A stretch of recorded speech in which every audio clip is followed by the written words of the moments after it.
73 plus ಸೀಟ್ಗಳನ್ನ ಗೆದ್ಕೊಂಡಿದ್ರು. ಇಲ್ಲಿ initially ನಾವು ಗಮನಿಸಬೇಕಾಗಿರೋದು 187ರಿಂದ 190ರವರೆಗೆ ಕಾಂಗ್ರೆಸ್ ಮತ್ತು ಅಪೋಸಿಷನ್ ಅಲಯನ್ಸ್ ಮುನ್ನಡೆಯನ್ನು ಗಳಿಸಿರೋದು ನಮ್ಗೆ ಗೊತ್ತಾಗುತ್ತೆ. ಇನಿಷಿಯಲ್ ನೋಡಿದರೆ ಫೈಟ್ ಇದೆ ಅಂತ ಅನಿಸುತ್ತೆ. ಫೈನಲಿ ಗೊತ್ತಾಗೋದು ನಿಮಗೆ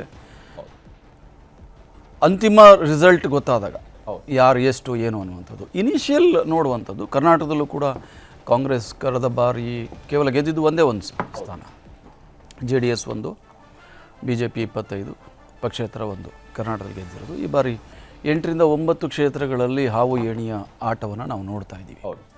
ಒಟ್ಟಾರೆ ಗಮನಿಸೋದಾದರೆ ಮೋದಿಯವರ ಲೀಡರ್ಶಿಪ್ಪಲ್ಲಿ BJP ಮತ್ತು NDA ದಾಪುಗಾಲನ್ನ ಇಟ್ಟಿರೋದು ನಾವು ಕಾಣ್ತೀವಿ.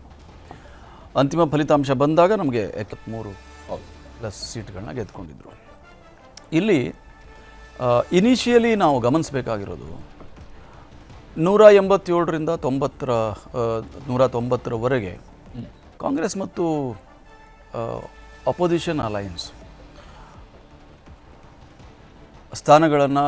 ಮುನ್ನಡೆಯನ್ನು ಗಳಿಸಿರೋದು ನಮ್ಗೆ ಗೊತ್ತಾಗುತ್ತೆ. ಇನಿಷಿಯಲ್ ನೋಡಿದರೆ ಫೈಟ್ ಇದೆ ಅಂತ ಅನಿಸುತ್ತೆ. ಫೈನಲಿ ಗೊತ್ತಾಗೋದು ನಿಮಗೆ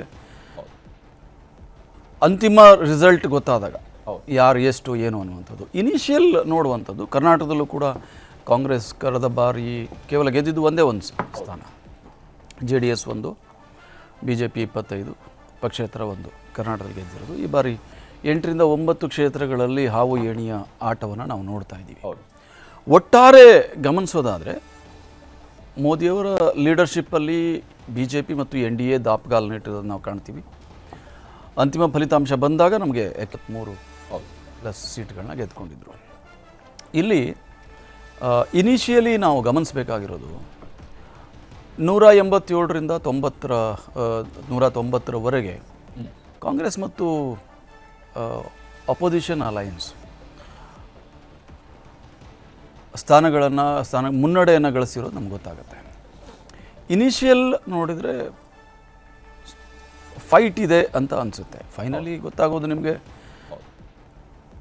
ಅಂತಿಮ ರಿಸಲ್ಟ್ ಗೊತ್ತಾದಾಗ ಯಾರು ಎಷ್ಟು ಏನು ಅನ್ನುವಂಥದ್ದು. ಇನಿಷಿಯಲ್ ನೋಡುವಂಥದ್ದು ಕರ್ನಾಟಕದಲ್ಲೂ ಕೂಡ ಕಾಂಗ್ರೆಸ್ ಕಳೆದ ಬಾರಿ ಕೇವಲ ಗೆದ್ದಿದ್ದು ಒಂದೇ ಒಂದು ಸ್ಥಾನ, JDS 1, BJP 25, ಪಕ್ಷೇತರ 1 ಕರ್ನಾಟಕದಲ್ಲಿ ಗೆದ್ದಿರೋದು. ಈ ಬಾರಿ 8ರಿಂದ 9 ಕ್ಷೇತ್ರಗಳಲ್ಲಿ ಹಾವು ಏಣಿಯ ಆಟವನ್ನು ನಾವು ನೋಡ್ತಾ ಇದ್ದೀವಿ. ಒಟ್ಟಾರೆ ಗಮನಿಸೋದಾದರೆ ಮೋದಿಯವರ ಲೀಡರ್ಶಿಪ್ಪಲ್ಲಿ BJP ಮತ್ತು NDA ದಾಪುಗಾಲನ್ನ ಇಟ್ಟಿರೋದು ನಾವು ಕಾಣ್ತೀವಿ. ಅಂತಿಮ ಫಲಿತಾಂಶ ಬಂದಾಗ ನಮಗೆ